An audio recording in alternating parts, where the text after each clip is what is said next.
அசுரகுலம் தன் உயிரையும் தியாகம் செய்யும். இந்த உலகமும் பார்க்க வேண்டும். அதாவது நாராயணரின் தோல்வியும் அசுரர்களின் வெற்றியும் சங்கநாதமாக ஒலிக்கப் போகிறது.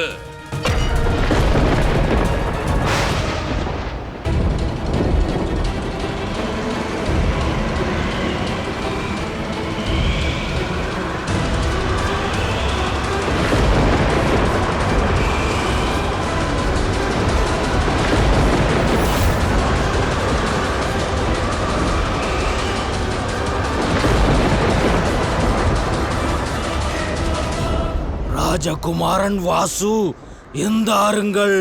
உங்களது கட்டளையை நிறைவேற்றிவிட்டேன். லக்ஷ்மி உங்களுக்கு சொந்தமாகிவிட்டார்.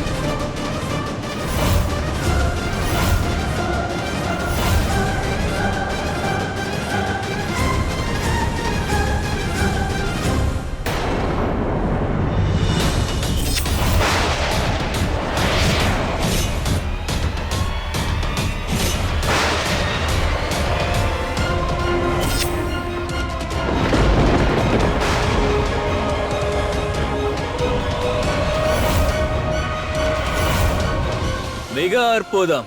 என்ன ஒரு அழகு! காதல் திருமணம் அனைவரும் செய்து கொள்வார்கள். ஆனால் இங்கு நான் பழி வாங்குவதற்காக செய்தேன். என் அவமானத்திற்கு உன்னை தண்டிக்கப் போகிறேன்.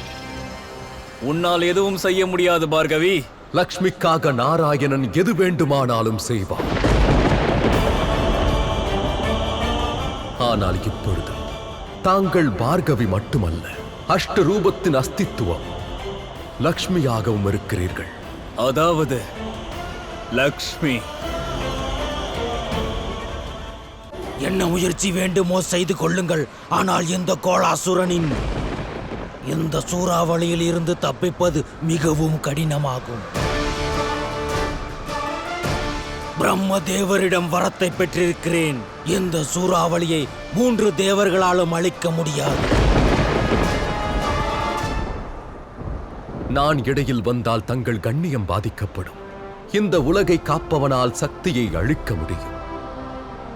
இந்த சூறாவளியிலிருந்து காப்பாற்றுவதற்காக யாருடைய துணையும் நிச்சயம் தேவைப்படாது. இந்த சூறாவளியிலிருந்து தப்பிக்க ஒரு வழி மட்டுமே உண்டு.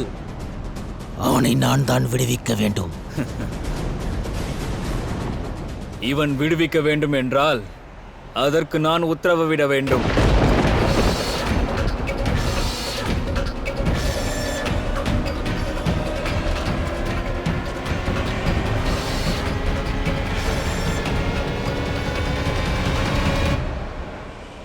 இப்பொழுது பார்கவி செய்த குற்றத்திற்கான தண்டனை லக்ஷ்மி அனுபவிப்பார். பிரம்மதேவர் இந்த வரத்தினை அளித்திருக்கிறார் என்ற காரணத்தினால் தேவி லக்ஷ்மி சூறாவளி பிடியில் இருந்து வெளிவராமல் இருக்கிறார்கள். இது திருமண மாலை இல்லை, என்னுடைய வெற்றி, அதோடு லக்ஷ்மி நாராயணனின் தோல்விக்கான மாலை இது.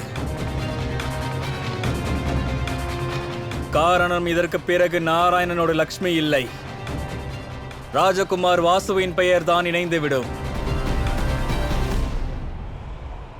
இன்று இந்த மரியாதைக்கான சோதனை தேவி லக்ஷ்மியை மகாலட்சுமியாக மாற்றிவிடும். கனவுக்கும் உண்மைக்கும் இடைவெளி இருக்கிறது வாசு. லக்ஷ்மி நாராயணருக்கு சொந்தமாக இருந்தால் சொந்தமாக இருப்பாள். என்றென்றும் நாராயணருக்கு சொந்தமாக இருக்க போகிறாள். ஒரு நொடியில் உன் பிரம்மை கலைய போகிறது. காரணம், நிரந்தரமாக லக்ஷ்மி வாசுவிற்கு சொந்தமாகி விடுவார்.